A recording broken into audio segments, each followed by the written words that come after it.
Good evening, everyone. I'm Jeff Partridge. I'm a professor of English at Capital Community College, and I'm the director of the Hartford Heritage Project. And I want to welcome our live audience who is here. We have some students from Capital Community College and lots of friends from the community here to hear this talk tonight. So I want to welcome all of you, and I want to welcome everyone who's online, streaming this or maybe seeing it recorded later. We want to thank you for attending tonight. In 2011, we, at Capital Community College, we got a grant from the National Humanities, Endowment for the Humanities, to start a project that is called the Hartford Heritage Project. It's a place-based education project wherein we introduce Hartford resources like the Old State House and many others to faculty and encourage them and support them in creating curriculum around it and bringing students out to these wonderful places that we have in our community. And it's a way for them to learn about their own subject in a very real, hands-on way, and to get excited about the sort of things that you can learn here in these great institutions in Hartford. When we launched that project, we invited a man named Bill Hosley, who's going to be coming up here in a moment. And we asked him, because he's got a wealth of experience. He's been doing this for 41 years, working on just, getting the word out about Hartford and how fascinating the history is. We invited him to come and do our first talk.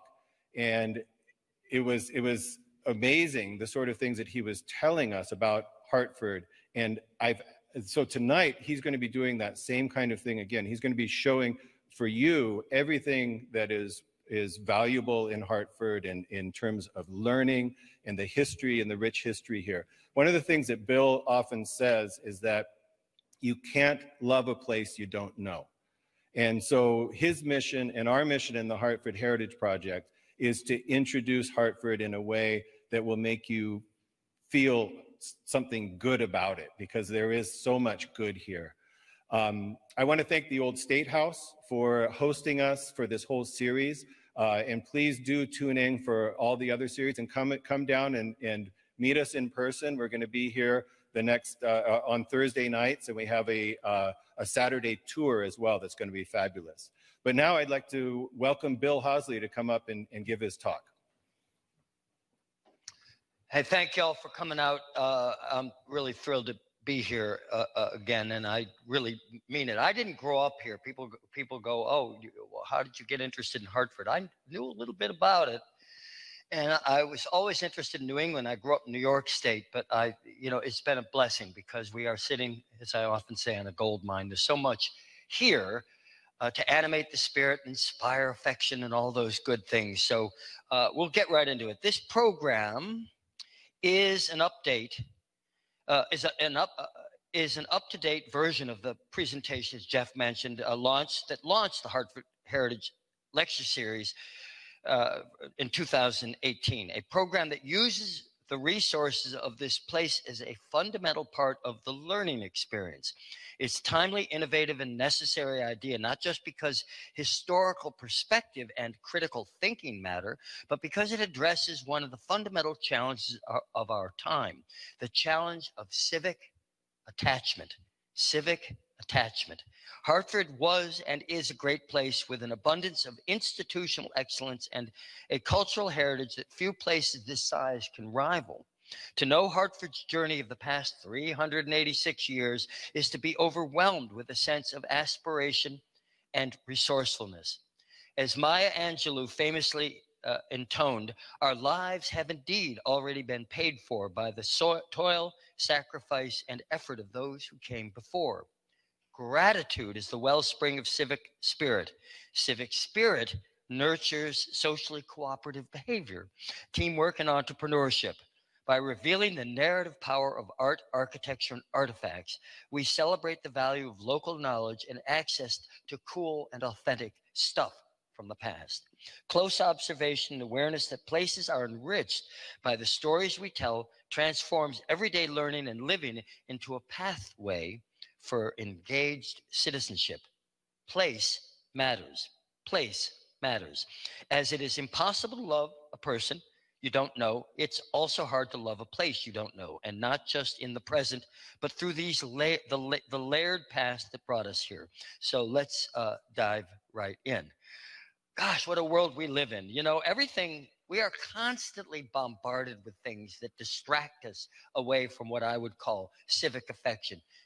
You and I, we are not defined by what we own or shopping or gambling or all this stuff.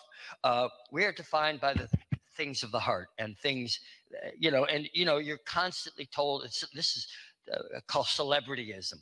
Celebrities, we all know what they are. They got a job to do too, but we don't need to be their enablers.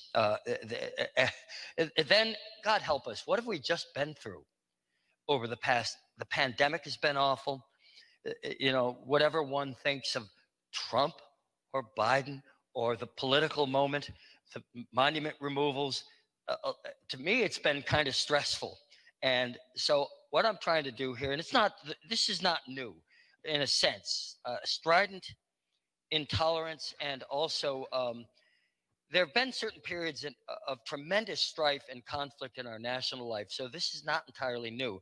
It's the price we pay for freedom. And I'm old enough to remember the 60s and even 1968 when people were throwing Molotov cocktails and all angry about the Vietnam War. And, I understand that, but there is a place for civility. And ultimately, of course, I mean, we the P word, as I sometimes call patriotism, maybe that's the wrong word today. Maybe it's just national pride and feeling something about the place where you live, the state where you live, and even the country where you live.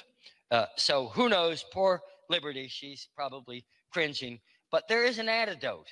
And that antidote is thinking local and embracing, if I had a magic wand, all the way kids are educated about history, civics, and community would be starting local and looking at using the things that are in their immediate environment to enrich their sense of belonging. Well, the Hartford narrative, at the time of the bicentennial, 1976, I'm also old enough to remember that, every town in Connecticut got a little bit of money to put up a sign and report the short version of who they are, where they came from, the town histories. Hartford has one of these. The Hartford narrative, is shown in this marker, has been narrow and far less interesting and inclusive than we'd like. So, history is something we make. It's not like the tablets of Moses that you inherit. It's something we create every generation, rethinking what matters and what needs to be remembered. And a more diverse and inclusive narrative certainly helps, and a lot of effort is being put into that. But at the end of the day, again, think local, learn local. Eventually, I'd love to see a Hartford magnet school with a place-conscious curriculum. This is not complicated. There's unbelievable stuff, and we're about to get right into it, that you can see and do and learn right here without ever even leaving town. My involvement with this began 40 years ago by developing the big Connecticut 350th exhibition at Wadsworth Atheneum, where I then worked. So much has changed since. One of the great things about Hartford is that we find footprints in the sand from every stage in the American story. So much has changed in the years since. We miss stuff you'd never miss today. And I'm going to start with that. For example, was an art show, biggest exhibition ever mounted at the Wadsworth Atheneum, he said humbly, but it was great in 1985.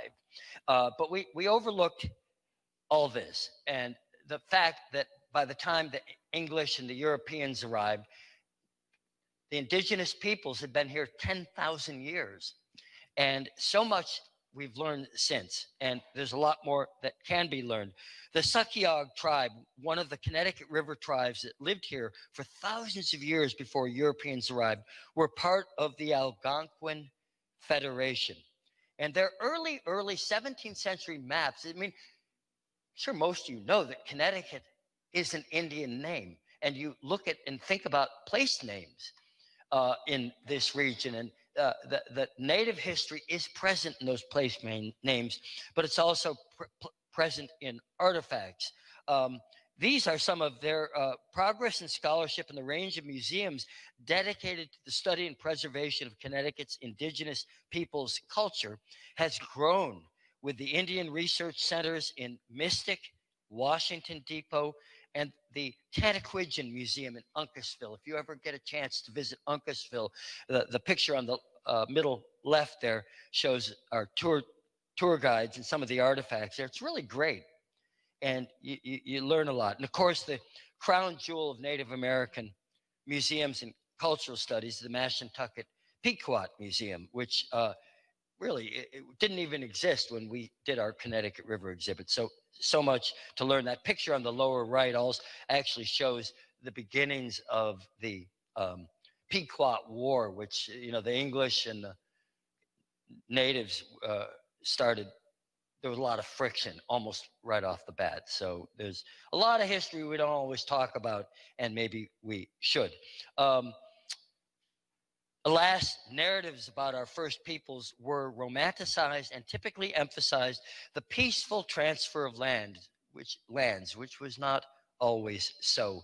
And these are some cool images. The one in the upper right there is actually not Hartford, it's Stamford, Connecticut, and it's in the City Hall of Stamford, and it shows one of these scenes of the English and the Indians breaking, sharing their cultures and trading land, and there's a lot to it.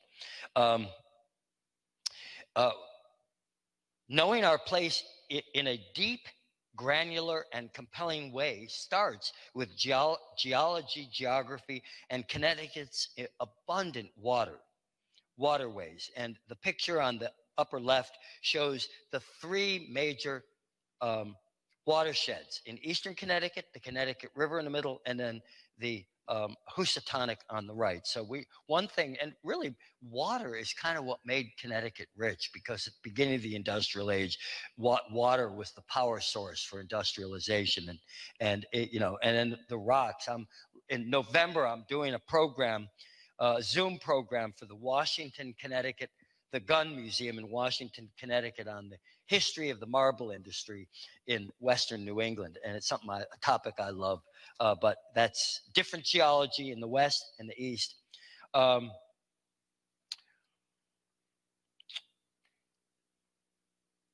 We've cluttered up the landscape with so many roads, strip malls, and junk that it's not always easy to really see the natural beauty of our state. But there are, of course, places where it can be seen.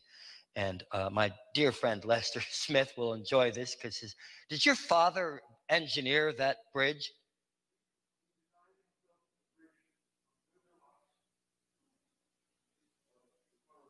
Well, that's shown on the left here.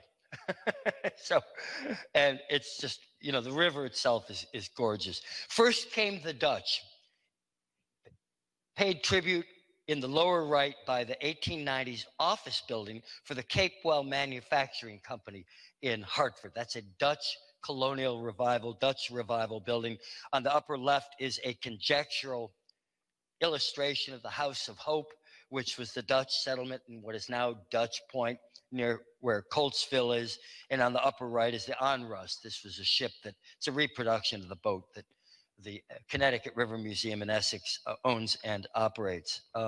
Then came Thomas Hooker and the English Puritans, and that has been covered extensively and romanticized. On the upper left there is this amazing map that was created in, I think, around 1900 by a researcher who did all this land research to figure out who lived where. It purports to show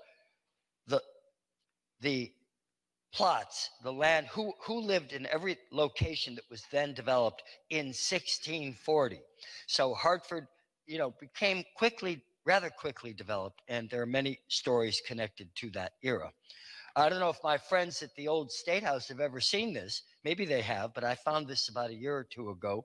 The picture on the lower left shows a reproduction of Thomas Hooker's house, and a reproduction of the first church in Hartford, that were erected on the grounds of the old State House in 1935 for the tercentenary, the 300th anniversary of Connecticut. I'm not going to get into all the stuff about the Charter Oak, but that's a story you can Google, and it's an important part of our local story. I like to start my pursuit of place consciousness in burying grounds and cemeteries. Hartford's offer endless opportunity for learning, leisure, and discovery. If I had a magic wand, as I've said, our schools would make intensive use of our astonishing abundance of cultural resources. And these are brochures for a couple of the Hartford cemeteries. This is Hartford's ancient burying ground, which is Hartford's oldest historic site. There are artifacts there going back to the middle of the 17th century. The history, the art, the folk art, local, indigenous, free, and accessible every day. And this is just some of the, I like folk art. So these are some pictures from the ancient burying ground in Hartford, and astonishing stuff, really. And, you know, every gravestone potentially tells a story. It's never been easier to research things online. I mean, I talk about research projects I did when I was young, where you'd go to the State Library, the Connecticut Historical Society, and spend weeks sometimes going page by page through documents. And so much of the stuff, like the Hartford Current online, is digitized and searchable. So if you have a name, anybody you want to, that made the news, I mean, and there's so many topics, it's just amazing. Well, this is an ad for Israel Seymour. He was a potter. He made pottery. And he's famous in the legend and lore of the ancient burying ground because he was blown up while standing in the doorway of his house in an electrical storm. And this scared everybody because they were pretty supernatural and they thought this was some kind of divine punishment. But it's a very amazing story that is interesting to learn about and to talk about in the ancient burying ground in Hartford. Then this is Old North Cemetery and Spring Grove cemeteries. And some of you may, hopefully it'll be a nice day, but we're on November 13th. We're doing a tour that I'm so proud of. Jeff and I Partridge and I put this together, a tour of Spring Grove Cemetery. I haven't done one in 20 years, and this will be the best version ever.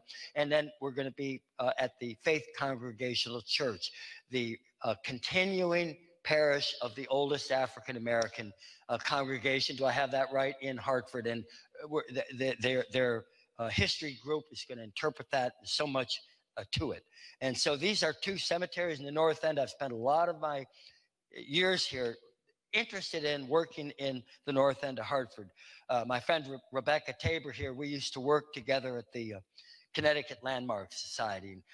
One of my favorite properties is the Isham Terry House, which is up in that neighborhood. And we did one of the coolest things I ever involved with was the North Hartford Festival. We worked on it together. I won't go into it, but there's so much in Old North. This is the final resting place of Connecticut Governor William Ellsworth, who, among other things, was the attorney for Prudence Crandall and was the governor at the time of the Amistad event. So he was a anti-slavery crusader, you could say.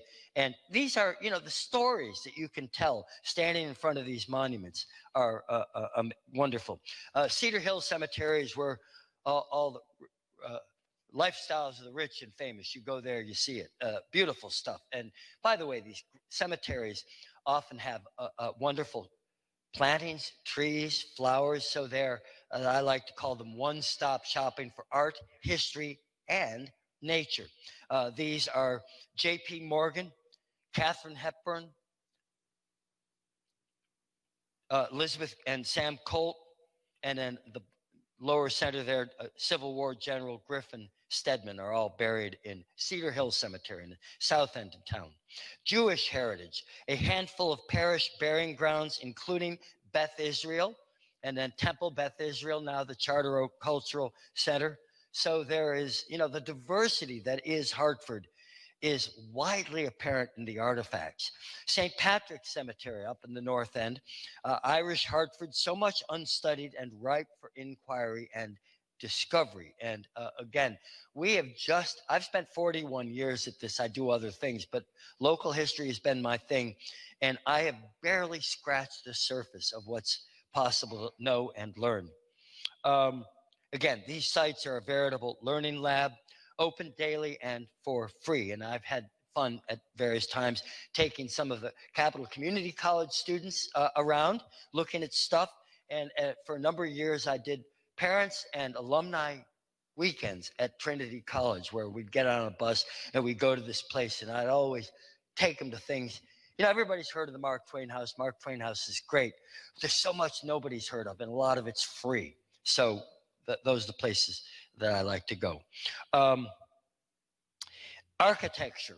By 1876, Hartford was famous enough that a national magazine was writing glowing accounts featuring, among other things, its remarkable buildings, some of which survive. On the lower right there is the Mark Twain House. Others don't. But Hartford, sometimes said to be the richest small city in America in the Gilded Age, but neither here nor there. A lot of great things happened here, and the more you know, the easier it is to appreciate and love it. The Goodwin Building, the most cosmopolitan commercial building in New England when it was completed in 1881. The Cheney Block, 1874, just down the street here, designed by Henry Hobson Richardson, famous architect. It's still standing. Trinity College itself has an amazing campus that was designed, the only project executed in the United States by British architect William Burgess, shown on the right there. And I had a ball in 2019. I had a little consulting project working for Travelers, doing a history of their Travelers Tower building. It was 100 years old at that point, and I got inside, looked at a lot of stuff. They've got great archives, and I love that painting on the left there is at the Wadsworth Athenaeum, and that shows, it's one of my favorite views. You can't really do this today because there's another big steel and glass building between the old State House and Travelers Tower, but what a breathtaking vista that was and is. The Travelers Tower was beloved and is. The Etna, largest colonial revival building ever built. It's a colonial style built in about 1930. And on the rooftop, they have a garden that was designed by a woman architect named Ellen Shipman. You can Google that name. She's pretty famous, but it's pretty nice. You go in, I mean, I've only been in once, but the president's office, they have these big glass doors and it opens out into a yard. And I always, on the roof of the building, and somebody gets paid to cut the grass up there. I mean, it's kind of amazing. And you can see in the lower right there, the little trees, you can see where it is, the trees on the lower right of the Etna building. Next week, I'm going to be back doing a program about Connecticut's capital. This was the biggest architectural achievement in the history of the city. The state paid most of the tab, but Hartford interests paid about a third of it. And it was an extraordinarily ambitious building that has so many layers of history and interest to it. I always loved giving, when I would take the Trinity College alumni group around on their Hartford, because Trinity's campus was originally on the location of the Capitol. So it has meaning to Trinity, but it's also just really thrilling to look at the Capitol from inside and out. City Hall is quite interesting. And so, you know, again, it's worth looking closely at some of these things. The G. Fox building, where Capital Community College is now located, is an Art Deco kind of masterpiece. And those, again, I'm getting old, but those of us in the room who remember G. Fox remember it fondly. It was an amazing experience to go there. Then you've got the whole cult heritage dimension. The Cold Armory building was actually a replacement of the original building from the 1850s that burned during the Civil War. And then Elizabeth Colt, we'll hear more about her, paid to have it replicated. It's almost a twin, but with some more fireproof features of what Sam Colt himself had built. And the Onion Dome, of course, is the iconic architectural element that everybody driving by Hartford, if they recognize nothing else and they don't stop, Everybody remembers that dome. When Elizabeth Colt, Sam Colt's widow, passed away in 1905, she left land for Colt Park. She left the mansion house that they had lived in as a retirement home for women, and it's shown there on the lower left. And that, you know, is an extraordinary building. It's not open to the public, though they do, or, you know, before COVID, they have allowed tour groups to go through there, and it's, you know, it's a national treasure. And then the Church of the Good Shepherd, which Elizabeth Colt commissioned, has the most amazing stained glass. And no, it's not by Tiffany. It's almost better. I just love it.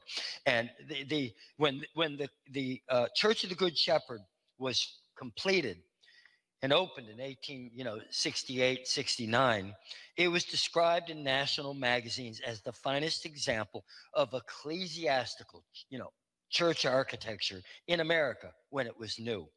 And it really kicked off the Gilded Age architectural rebuild of Hartford during the 70s and 80s.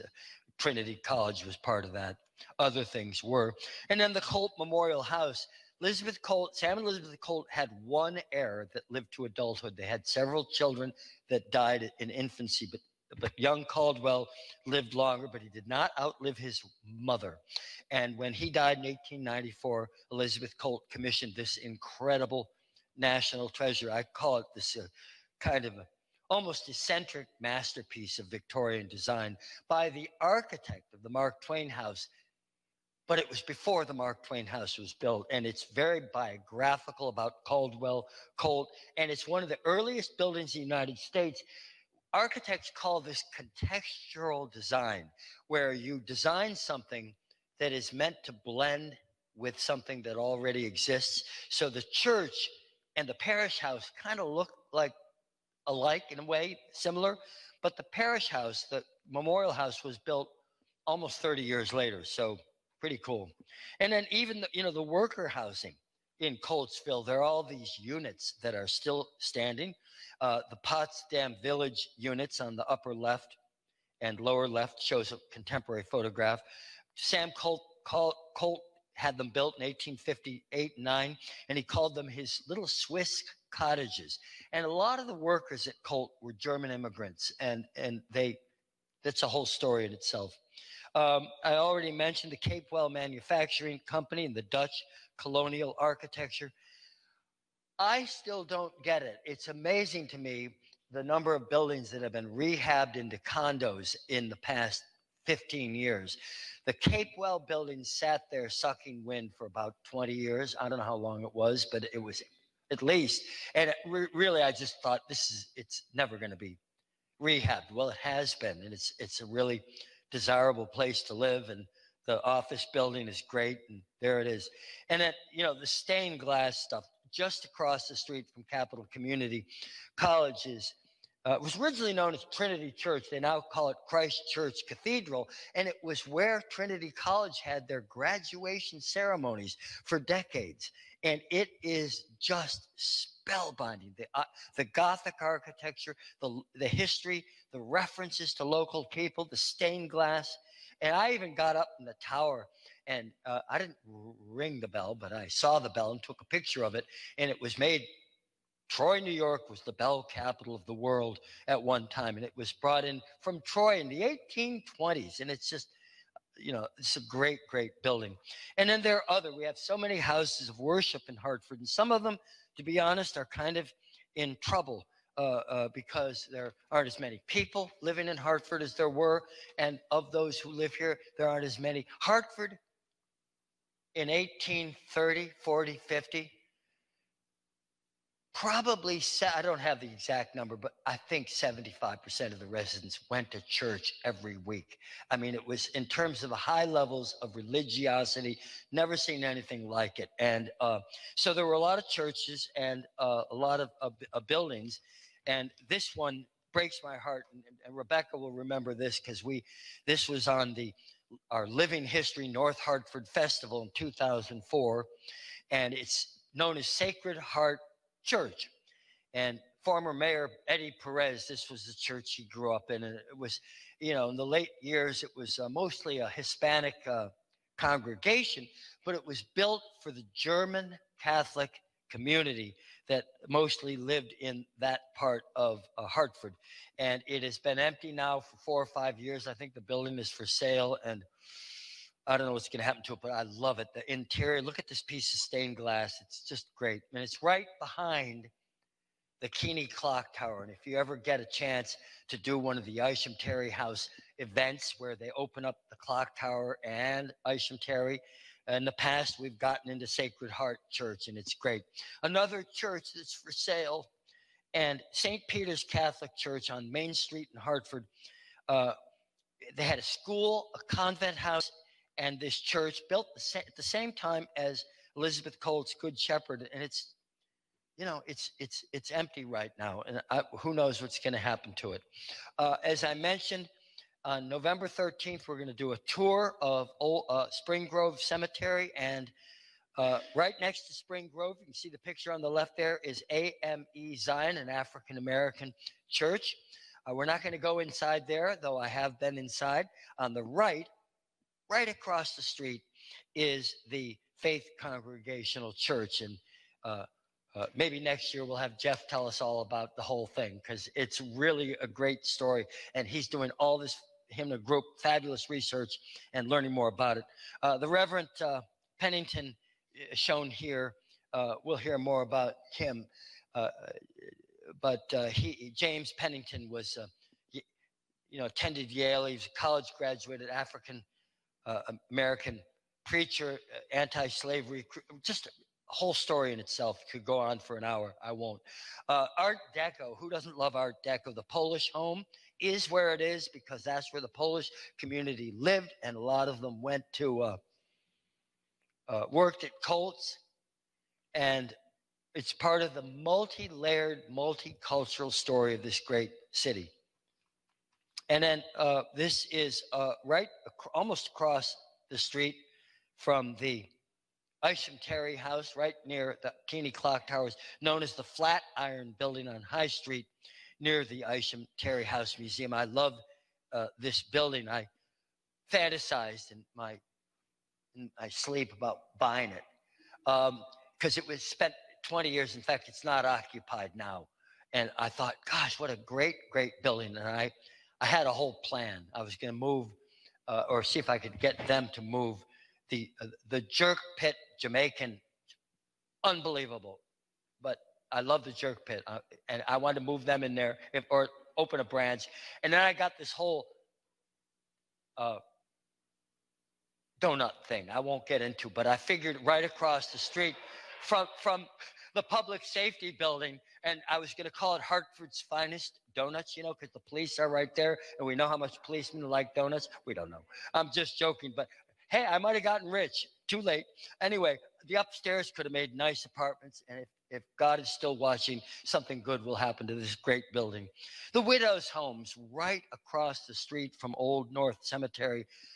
That's a story in itself about all the women that were left with shattered lives after the Civil War. So many, 600,000 deaths. And a lot of people who came home were wounded and maybe couldn't work. I mean, the Civil War was so much more. When people complain about how bad things are, you don't want to have been there. I mean, it was just unbelievable. And this was the beginning of Hartford's beginning to create a kind of safety net. And the widows' homes were for the widows of the Civil War, built right during the war by private money and philanthropists. Then the Soldiers' Arch, probably the most photographed. I don't know if you call it a building. It's not really a monument, although it is. And that's a whole story. We'll get into that next week because it's relevant to the story of the building of the state capitol, which you can see in the background. I love that. A few years ago, Jeff Partridge brought his students in. It was so much fun. We went up there and had a whole group. You can get 25, 30 people up into the tower. You have to walk 96 steps and there's no elevator. But if you feel like you could do it, you can get 30, 40 people upstairs. And one of my little fantasies is that someday I'm going to hire a caterer and throw a great party up there. We'll invite y'all. I'll pay for everything. We'll have liquor and everything you're not supposed to have. I don't know. But, and if the jerk pit reopens, we'll get them to cater it for the love of. Anyway, and then museums. Hartford certainly has an abundance of museums. We've got that. Wadsworth Atheneum there is not a city this size. There's not a city twice this size in America with a museum so abundant in its holdings. I mean, the Atheneum certainly is a national treasure, and frankly, it was a job that I got there in 1980 that brought me here, so blame them. And the Colt Memorial Building, Elizabeth Colt, it's the first municipal art museum commissioned by a woman in the United States, and she left money to build the Colt Wing and to fill it with all these incredible treasures. Anyway, she's the greatest philanthropist in the history of this city. The Connecticut Historical Society will be turning 200 in a few years, and they have just incredible stuff. So, these are places you can do projects, you can do research, you can learn more. The State Library, I probably spent 200 days of my life in the archives and genealogy section of the State Library doing, particularly in the old days when everything was, it wasn't all digitized. You had to go and look at the documents. And the museum is great. The archives and library are great. They've got the Colt collection, the governor's portraits, the history of Connecticut manufacturing, a lot of good stuff. And it's free. And it's right across the street from the Capitol. Of course, the old State House, Connecticut's old State House, is a national treasure with lots of moving parts, lots of cool things, lots of cool spaces. I love the gallery downstairs, sort of orientation to history of Connecticut. And then upstairs, you got to go to the top floor to see Joseph Stewart recreation of the 1790s museum that was in this building when the building was new. Of course, you got Mark Twain and Harriet Beecher Stowe, the Twin Peaks of American literature. And, this is stuff, if these things were in any town in America, and that's all they had, they'd be slobbering over them. They'd be so excited. So we've got great, great stuff. Then I love the Butler McCook House. Rebecca and I also worked together at Landmarks at the time that the Butler McCook House, we did a big redevelopment of it. And one of the coolest things on earth is Frances McCook, who was sort of the donor. She lived to be 90-something, and she donated the house, she and her brother, to the Landmark Society in the 1970s. And at the age of about 90, they sat down with a tape recorder and got her talking about things like the blizzard of '88, about the Irish servants that worked. I mean, really, they touched on so many topics. And we digitized some of those tapes. And you walk into a room, you push a button, and she talks to you from 1970. This is the Butler McCook House, and it is awesome. The Isham Terry House, probably my favorite. It is another time capsule loaded with what I call Hartfordisms. And then the Chick Austin, these are all like museums, open to the public. Chick Austin House, designed for and by Atheneum's pioneering modernist director. It's on Scarborough Street. We've got diversity and inclusion, Amistad, North Hartford, Faith Congregational, Prudence Crandall's statue of her in the state capitol. And in Old North Cemetery is the largest concentration of Black Civil War veterans in the state. And I've taken groups there, and people just like shake. They get so emotional looking at some of this history. So it's all, and then the Amistad ship every once in a while, the Freedom Schooner, as they call it, pulls into port. And, it's all good. The Amistad Center, I was proud of this. I was on the search committee that hired my dear late friend Barbara Hudson. She was the first curator of the Amistad Center for Art and Culture. And the Wadsworth Atheneum had one of the first art museums in America to have an African-American collection and an African-American curator and a program, really. And they've done dozens, maybe 75 or more exhibits over the years. Great, great content and an important facet of the Wadsworth Atheneum story. I hope I live long enough. I get confused about all this because it doesn't seem to happen quickly. I never met John E. Rogers, but that's a picture of him in the center below with my late friend who I did know, Bill Warren. He was the first curator director at the Mark Twain and Harriet Beecher Stowe houses. He was one of my mentors, and he worked at the Connecticut Historical Society for years. John E. Rogers was an African-American who collected Hartford Black history. And there is a collection that I've never seen. And the state of Connecticut put up some money to retrofit the building in the upper right to be a center for the John E. Rogers African American Cultural Center on Albany Avenue, which has not yet happened. And it's been a work in progress for a little too long. On the lower right there is another of my dear friends. Barbara Aline was a tremendous champion. She was involved with the Faith Congregational Church, and she just loved history, and that was our bond. And she loved the North End, and she liked African American history, and she did walking tours and things, and so we got a lot of room to go, and a lot more to learn, and many more stories to tell. Ditto, Italians, Irish, Germans, Poles, Hartford's rich stew of ethnicity, but public engagement doesn't happen by accident. We need to do the work to bring these stories to life. And frankly, nobody will be surprised if I say this. We need to put a stop to monument removals, whatever one thinks of Christopher Columbus. And we could debate that and should, but we shouldn't destroy monuments while we're thinking about it or actually avoiding thinking about it. City leaders, I don't need to name them, but there is or could be a book on each of these civic giants. I created a little picture of Mount Rushmore, and I put Hartford figures on it in the background. Because, leadership matters, and these are some incredible stuff and stories. Next year is the bicentennial of the birth of Hartford, born and raised and buried. He's up in Old North Cemetery. Frederick Law Olmsted, pictured on the left, is a giant. Every school in America should teach why. And some of them may get to it, but this is stuff that should be in high school curriculums.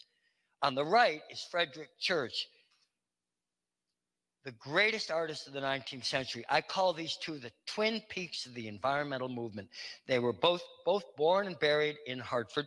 Church is at Spring Grove. If you come on the tour on November 13th, you get to see his final resting place. But these two, I get emotional talking about it.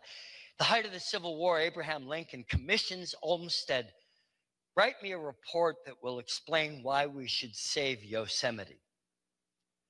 And that report became the germ, the seed that gave birth to the National Park Service.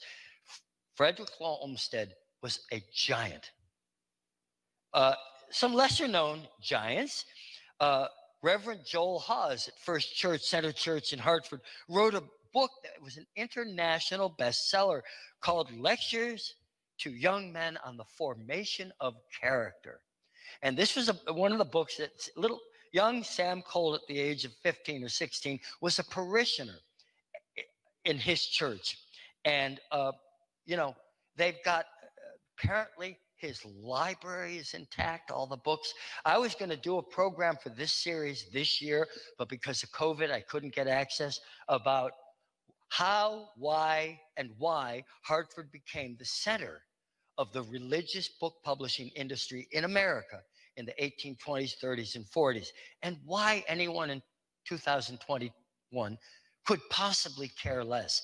I'm sure there's a compelling answer, but I couldn't get access to the sources. So maybe next year, if we all survive, we'll be back and do that. Reverend Horace Bushnell, you've heard of Bushnell Park and the Bushnell Theater. These are all stories every school child should learn. Daniel Wadsworth is book-worthy. He brokered the relationship between Thomas Cole, the great figure, founder of the Hudson River School of Art, and that led to one of the 2 or 3 most important American art movements, which was this Hudson River School. And that's lower right is Thomas Cole, in the center was his apprentice, his student, the only one he ever took on. Frederick Church, and you know, great stuff. Daniel Wadsworth made that happen. Lydia Sigourney, long before there was Harriet Beecher Stowe, she was the first American woman to make a substantial living as a writer.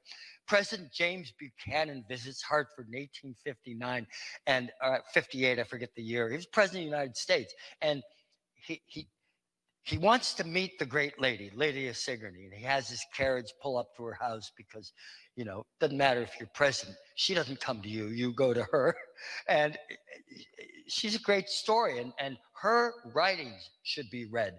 I've read some of it, not all of it, but maybe one year, maybe one of you will develop a program on Lydia, and we'll pay you to deliver it. You'll be very happy. Maybe not. But in any event, James Patterson, another one of my heroes, founder of Travelers, but most interesting to me is a monument maker and sculptor, an entrepreneur of epic accomplishments. And his sculpture studio was almost on the location of the Keeney Clock Tower. So there's not only what you see up there, but what we've lost. And all of that's, in a sense, recoverable. Elizabeth Colt, a visionary, civic peacemaker, and greatest philanthropist in the history of the city. She left a museum. She left a park. She left a retirement home for women. She founded a social service agency when there were none. And one of the greatest benefactors of the Episcopal Church, she built the Church of the Good Shepherd without asking for a state grant or anything else. She just did it. And God bless, she's so cool. The Goodwin family, where they built parks, museums, and influenced religion. Major James Goodwin was known as the insurance king of Hartford. When their mansion on Woodland Street across from what is now St. Francis was demolished in the 1940s, they pulled the best room in the house out and installed it at the Wadsworth Athenaeum where it is today. And their story also is worth remembering. Henry Wood Irving, shown here, helped make Hartford a pioneering center of antiques, collecting, display, and preservation. His house still stands on Prospect. He was a banker, but he was also one of the very first antique collectors in America. Emily Holcomb, another one of my heroes, the most effective preservationist Hartford ever had, saved and restored the ancient burying ground, stood up to the wrecking ball to save this building, the old State House, helped develop the Museum House in Windsor that belonged to founding father and member of the first United States Senate, Oliver Ellsworth. She's the reason it says Constitution State on our license plates, and she did major things at the World's Fairs. I have a whole thing on her. I won't go further. Reverend James Pennington, anti-slavery crusader, African-American trailblazer, come to our tour again at Faith on November 13th. I'm so excited about it. And, you know, he wrote a textbook of the origin and history of the colored people in 1841. And my friend Fiona Vernal, who's speaking in 2 more weeks, is here. She probably knows more about this than I do, but is that possibly, Fiona, one of the first historical accounts? It may not be fully accurate, but yeah. So pretty cool stuff. And we got our little national park. My goal is to live long enough to see them open the visitor center. They're getting there. And you cannot overstate the importance. If Hartford doubling tourism visitation to the city is something you could do in your sleep almost, but it does require caring and trying. And we have had issues with making that happen, but it will happen. And having a national park situated here is going to add 100,000 visitors a year to this city. And it's jobs, it's opportunities, it's national prestige. Everything about it is to love. And I'm so glad this is an evolving, positive thing. Industrialization, manufacturing, well, it's kind of in the rearview mirror, but boy, Hartford made so many amazing things. And if I again had a magic wand, the Museum of Connecticut History does stuff with it, but we should have so much. You shouldn't have to go to the Smithsonian in Washington to learn about Hartford's industrial history, but there is no place in Hartford that does the job better than the Smithsonian presently does. And it's very cool stuff. We made hardware, we made tools, we made sewing machines, we made typewriters, we made automobiles, we made automobile tires, and we developed automobile insurance, hardly a surprise. And all of that is, oh, well, I don't know what is not, I don't know why there's a blank there. What is not to love?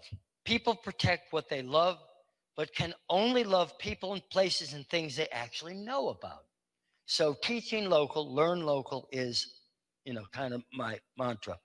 And next week, I'm going to be doubling back with the Capitol, which is incredible. And it's just some stuff my late friend Bill Foudy was the director. He saved this place, the old State House. He was one of the great talents I ever knew. And he is the only person I ever knew who had 4 major campaigns of preservation, everyone successful. He brought the Mark Twain House to prominence and online. He came into the old State House when it was at risk and preserved that. And then his last act was this incredible work of generosity and vision involving the city archives, which, if I have this straight, are now mostly at the museum, at the Hartford History Center at the city library, but were an absolute mess and chaotic. And Bill Foudy spent several of the last years of his life getting those in order and arranging for their proper transferal. Over the years, I've done walking tours, bus tours, cycling tours. I love this stuff. I love what we're doing right now is talking about this place and learning to love it. I don't know if I'm getting a little older. I don't know if I could still do this, but this was what I called the Tour de Hartford, this 13-mile loop where we got on bicycles, went all around, looked at stuff. And that's me with a helmet. Somebody got mad because there was a picture of me in the newspaper before the tour without a helmet. And I said, why aren't you wearing a helmet? I don't know, because I never did, but I guess if I have to, I will. So anyway, I wore the helmet on the day, and we had a really good time, and there's just so much of that stuff. Again, Jeff Partridge has done extraordinary work studying the theory practice of place-based, what I increasingly prefer to call place-conscious education, the consciousness. You cannot know something until you know it. And I say we're all put on this earth completely ignorant. We know nothing. And then we learn things. And then we learn more things. And that sense of, how did Whitney Houston put it? The greatest love of all. I mean, it's got to start somewhere, and it should start local.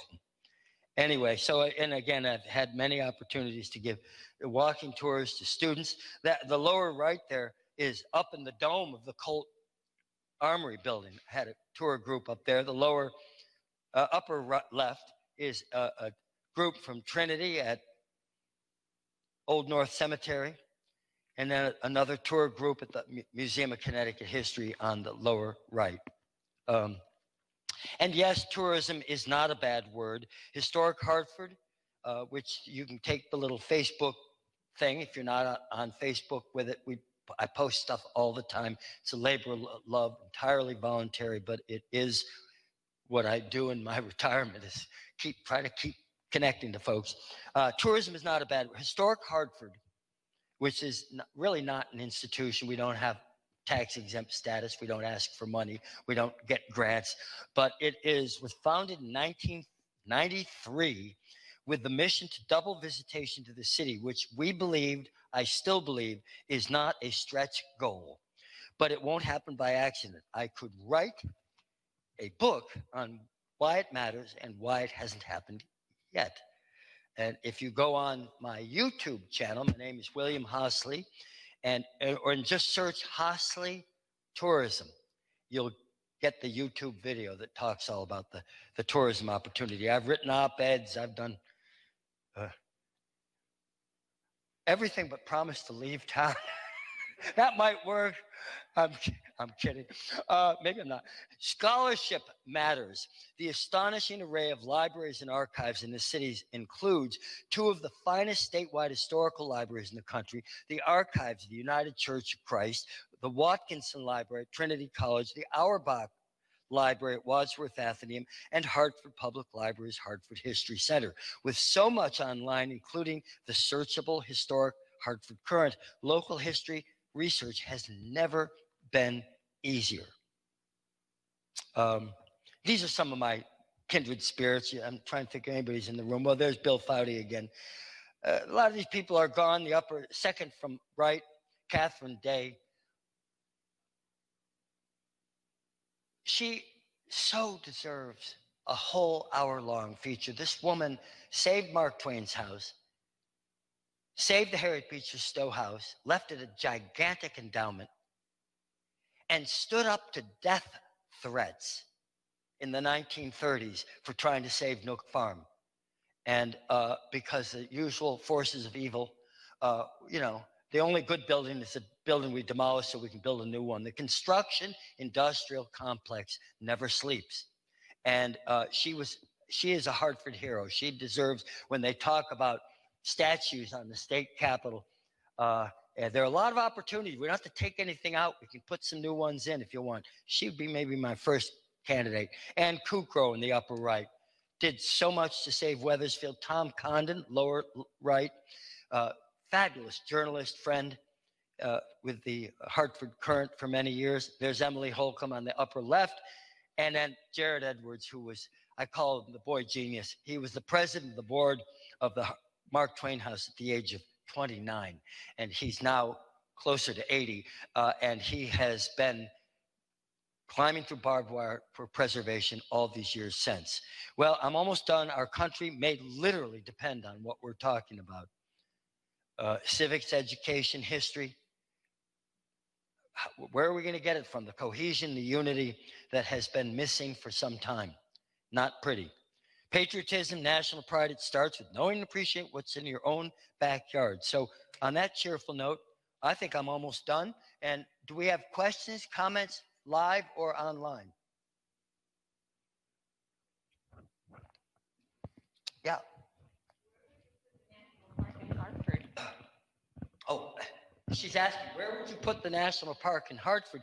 That's what Coltsville is. It's already a national park. It just, when people think of the national parks, they think of Yosemite and the Grand Canyon. But there are many, many national parks that are historic sites. And there's 18 of them in Massachusetts alone. And so Coltsville is going to be the flagship of the National Park Service in Hartford. They're already doing a very good job, but ultimately they know where they want to do it. They're going to get the money to do it eventually. These things take time. They're going to have a visitor center down near the Colt Armory, which will be the jumping off point for the Coltsville experience, which should be the jumping off point for the Hartford experience. And we, you know, look, New York City, it's ridiculous to compare us. Before the pandemic, New York City claimed to have 55 million visitors a year, tourist visitors a year. It is a gigantic economy. Nations like France and Italy, that's their biggest industry. And people sometimes laugh at me. They say, well, nobody's going to come to Hartford. How about let's try harder and see if that doesn't work? You can't disprove a theory that hasn't been tried. I'm a believer. Yeah. You mentioned Frederick Olmsted. Yeah. And one other natural. Frederick Church? Yeah, was it Frederick Church? Yes. Okay, thank you. Oh, is that? So you just want to write it down? Yeah. Well, they're cool, and they, to me, it gives me goosebumps. You could throw, if you had a good arm, you could throw a snowball from Olmsted's. Not a snowball. You could throw a hardball from Olmsted's burying site to Frederick Church's. They knew each other. They were contemporaries. And no two people did more to kickstart the environmental movement in America. And they're both from Hartford, shaped by Hartford, buried in Hartford. Yes, in the back. Hi, Bill. We have a question from Daniel, who's watching on the Old State House Facebook page. And Daniel asks, are there people from the 20th century that you think should be celebrated? Well, that's a really good question. I live in the past. No, I'm working on it. I thought Thurman Milner was pretty cool. Certainly some of the insurance titans, but help me, yeah. Maria Sanchez, look, when Jeff says he knows all this stuff about history, I don't know 1/100th of what can be known. And one of the things I'm proud of this series, we're breaking into new areas, and Fiona Vernal, professor at UConn, does a lot of work with Hartford, spoke last year. She's back this year with another topic. And, the rising generation, it's you guys, it's people a little younger than me who are going to take this ball to the next, take this to the next level and bring new stuff into it. Was the question 19th century? No, 20th. So would Ellsworth Grant qualify? Maybe. I'm not sure. Yeah, I mean, there are people, and again, Ellsworth Grant wrote history, but he sort of made history, but I think Bill Foudy was more important.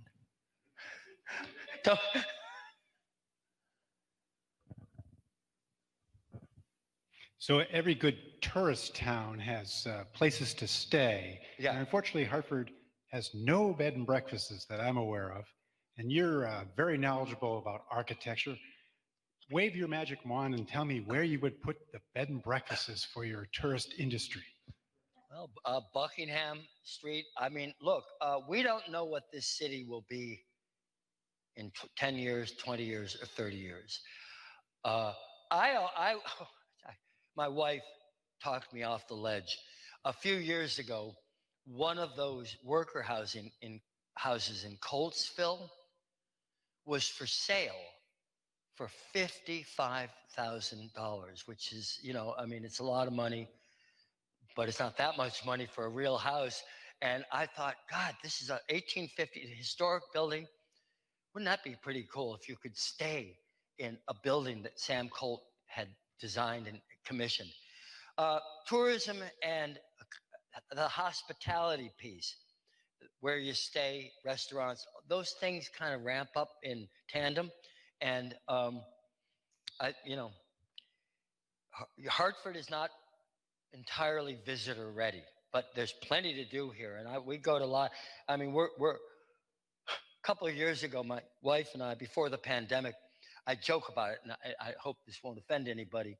We may be the first people who ever flew deliberately to Indianapolis with no connections, no business, no other reason to be there than curiosity. I wanted to see what Indiana was like. You know what?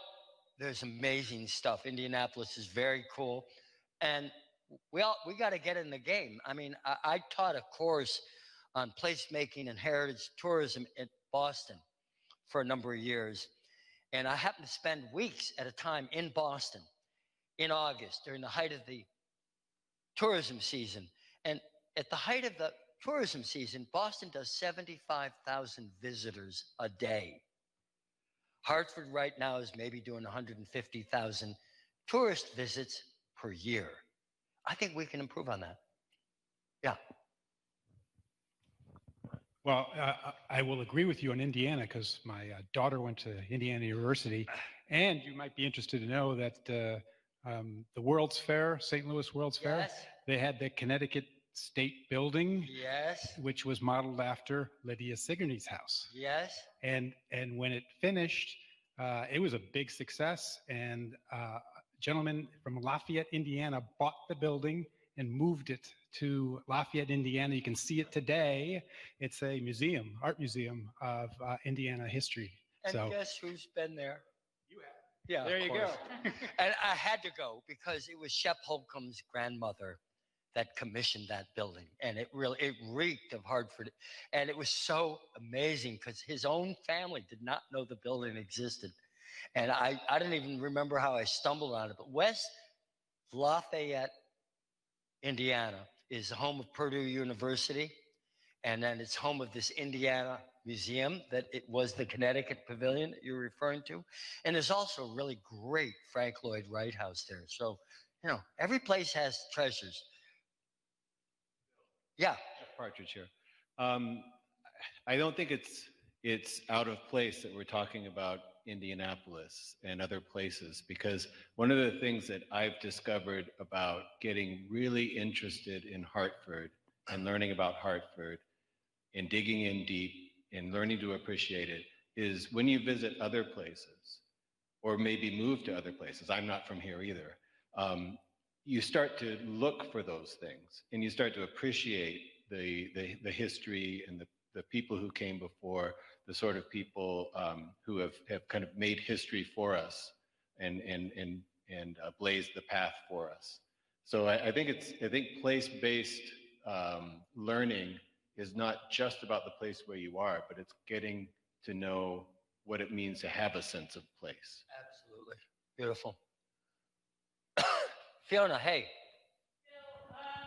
What other cities that are similar to Hartford demographically, or maybe has a similar past, are doing it well? Are doing this kind of, we're doing tourism well. Like, we're not going to be New York, we're not Boston. So what's a more appropriate model? Great question. And, because I grew up in Rochester, New York, which is so similar to Hartford. It's almost amazing. In that it was an industrial superpower that lost some of its industries. It's, it's got issues, but also an abundance of things. And so I'm going to really pass almost on that, because I have a personal special affection for what I call second-tier cities. This is not a winner-takes-all sweepstakes. Boston and New York and San Francisco and New Orleans, and those are great places. I think Atlanta is much bigger, much richer, but Atlanta, it has become so compelling, and they really work at it.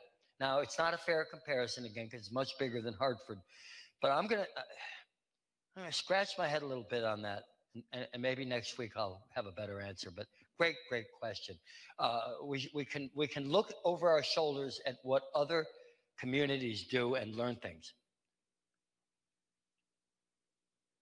There's cookies and all kinds of goodies, I think, in the next room, and if you don't eat them up, Rebecca's going to have to take them all home, and she doesn't want to do that. Well, she might want an extra cookie, but we don't know. Thank you so much for coming. Yeah.